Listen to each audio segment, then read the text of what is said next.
Hello বন্ধুরা, কেমন আছেন সবাই? আশা করি সবাই ভালো আছেন। আমাদের আজকের গল্প মুস্কান, পার্ট ৮, লেখিকা জাহানারা আক্তার কবিতা। বন্ধুরা, এই গল্পটি যদি ভালো লাগে অবশ্যই লাইক, কমেন্ট, শেয়ার করবেন। আর একটি কথা, আমাদের এই চ্যানেলটি যদি সাবস্ক্রাইব না করে থাকেন প্লিজ সাবস্ক্রাইব করে বেল বাটনটি বাজিয়ে দিন। ধন্যবাদ, ভালো থাকবেন। দেখছি কি এখনই ফোন করো? মায়াবিনী, তুমি কোথায় হারালে? আকাশ নিয়ে গেল তোমায়, নাকি মাটি খেয়ে ফেললো? তুমি তো দেখছি আন্ডারগ্রাউন্ড হয়ে গেছো। আর কোথায় খুঁজবো তোমাকে? শহরের হাসপাতাল, স্কুল, কলেজ কোথাও বাকি রাখিনি, কিন্তু কোথাও তো খুঁজে পাচ্ছি না। তাহলে কি আমি তোমাকে কখনোই পাবো না? এমনই যদি হবে তবে কেন এসেছিলে আমার জীবনে? কেন আমার মনের মণিকোঠায় কারা নাড়লে? আমার মনে ভালোবাসার বীজ বপন করে কোথায় হাওয়া হলে যদি না আমার কাছে ধরা দেবে? হে আল্লাহ, মায়াবিনীকে যদি আমার নাই করো তবে কেন তার জন্য আমার হৃদয়ে কাঁপন ধরালে?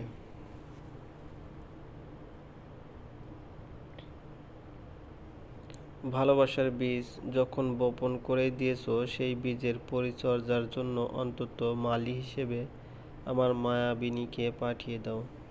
চোখ বন্ধ করলেই যে ওই ম্লান মুখের হাসি ভরা মুখ ভেসে ওঠে। পড়ে যাওয়ার ভয়ে চোখ কুঁচকে ফেলা, কাঁপা কাঁপা হাতে শার্ট খামচে ধরা, কিছুই যে ভুলতে পারছি না।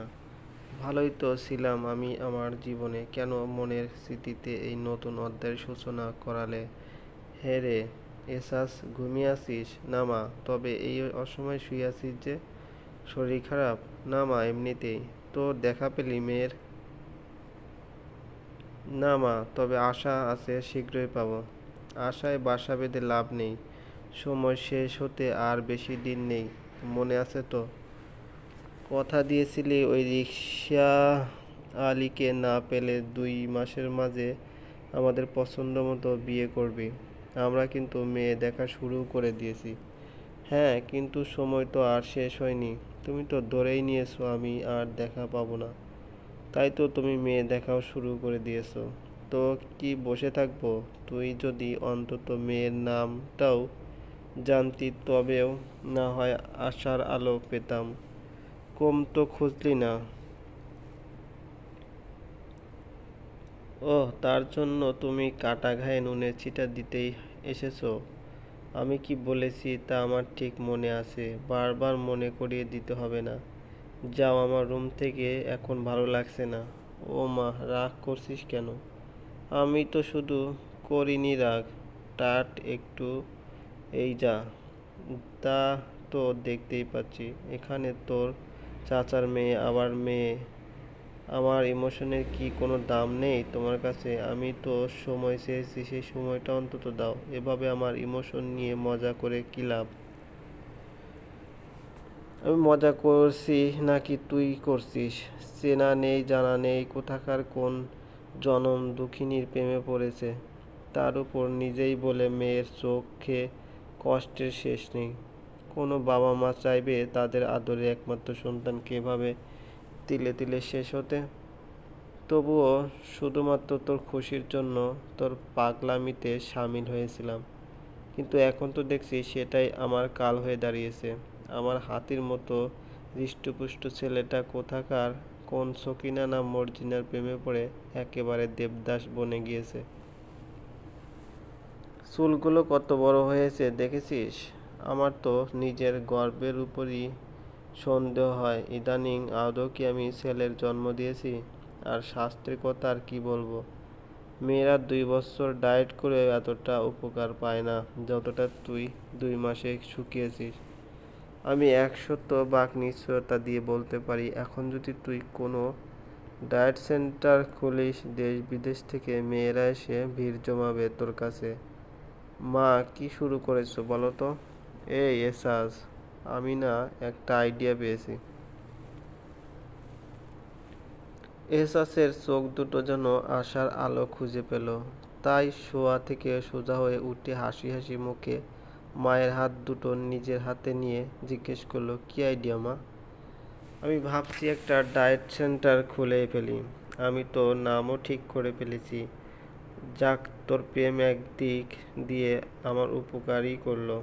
বিজনেসে আর কি এমন আছে বল? তার চেয়ে বরং ডায়েট সেন্টার খোল। মায়ের কথা শোনার পর ঝলঝল চোখ দুটোতে যে মুহূর্তেই ঘন কালো মেঘ এসে ভর করলো। যে ক্ষীণ আশার আলো দেখেছিল তা আলো ধপ করেই নিভে গেল যেন। হতাশ ভঙ্গিতে তাকিয়ে রইলাম মায়ের দিকে।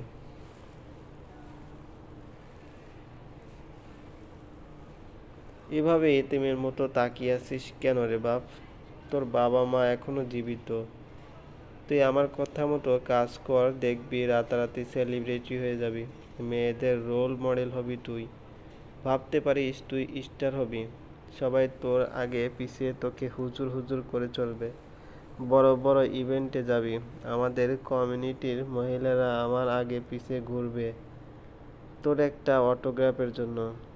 জেগে জেগে স্বপ্ন দেখা বন্ধ করো। এরকম সিরিয়াস মোমেন্টে মজা করা সম্ভব একমাত্র তোমার দ্বারাই। আশ্চর্য, আমি কখন মজা করলাম? এসব তোর কাছে মজা মনে হচ্ছে? খানিকটা গলার জোর বাড়িয়ে বলল।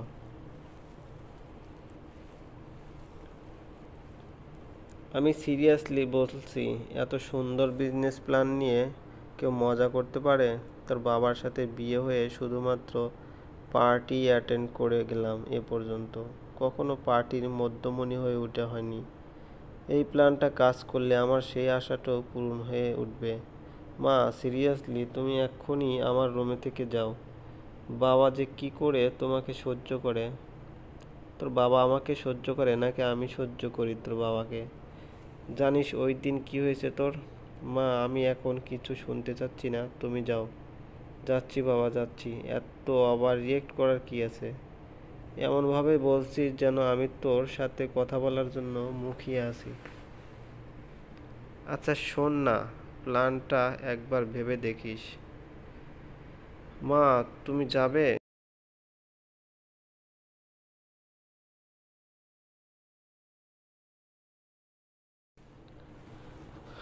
মা, মা, ও মা, কোথায় তোমরা? কি হয়েছে? চেঁচামেচি করছিস কেন? কি হয়েছে মানে? কোথায় মুস্কান? আর ও এত অসুস্থ, আমাকে আগে জানাওনি কেন? এত হাইপার হচ্ছিস কেন? এমন ভাব করছিস যে মনে হচ্ছে ও মৃত্যু পথযাত্রী। মা মৃদু চিৎকার করে। ছি, তোমার মুখে কি কোনো কিছুই আটকায় না? তুই তো তিলকে তাল বানাচ্ছিস। আমি? সিরিয়াসলি মা, আমি বানাচ্ছি। তোমার সাথে কথা বলাই বৃথা। কোথায় ও? কোথায় আবার? রুমে। তুমি খুব বদলে গেছো মা। বলেই ওর রুমে গেলাম। মুস্কান শুয়ে আছে। গিয়ে ওকে জড়িয়ে ধরে কাঁদতে লাগলাম। আরে আরে, কি বলছিস? এভাবে সেই হাউমাউ করে মরা কান্না জুড়ে দিলি যে? সরি, তোর কথা লাগেনি তো? না, তা লাগেনি। তোকে তো একবার সুস্থই মনে হচ্ছে। তবে মা যে বলল তুই অসুস্থ। তবে কি মা আমাকে মিথ্যে বলেছে? কিন্তু কেন? কেন আবার তোকে আনতে? তার মানে এগুলো তোর নাটক ছিল? আর মাও তাতে সায় দিল। আন্টির কোনো দোষ নেই এতে। আমি বলেছি মিথ্যে বলতে। তুই? হ্যাঁ, কি করতাম? নিজে তো নাচতে নাচতে চলে গেলি। সাথে তো আমাদের তিনজনের সুখটুকুও নিয়ে গেলি। একবারও ভেবেছিস তোকে ছাড়া কিভাবে থাকবো আমরা? বাকি সবার কথা জানি না। তুই যে ভালোই ছিলি তা জানি। কচু জানিস।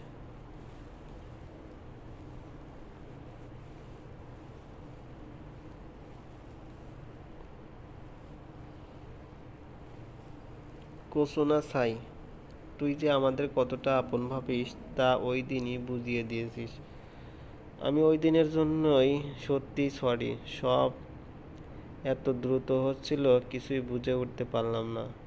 কতটা মানসিক চাপের মধ্যে দিয়ে দিন পার করছিলাম এই কয়টা দিন আমি তা বলে বোঝাতে পারবো না। প্লিজ আমায় মাফ করে দে। হয়েছে, থাক, আমাকে কিছুই বলতে হবে না। আমার মতো অধমের এত ক্ষমতা কি আছে যে তোকে ক্ষমা করব? নাটক তো সবারই দেখলাম, এখন মায়ের সাথে কথা বলে আসি। তার আর দরকার নেই, আমি এসে গেছি। সে কি? তোমরা বাইরেই ছিলেন দেখছি। তো কি করবে, তোর যা রাগ তাই আমি বলেছি বাইরে থাকতে। আগে তোর মাথায় তারে যদি শর্ট সার্কিট হয়। কি বললি? বাদ দে এসব, এখন শোন, তোর আর আঙ্কেল আন্টির জন্য একটা সারপ্রাইজ আছে। তোর সারপ্রাইজ তোর কাছেই রাখ, আমার দরকার নেই। তোমার না থাকতে পারে মামুনি, আমাদের আছে।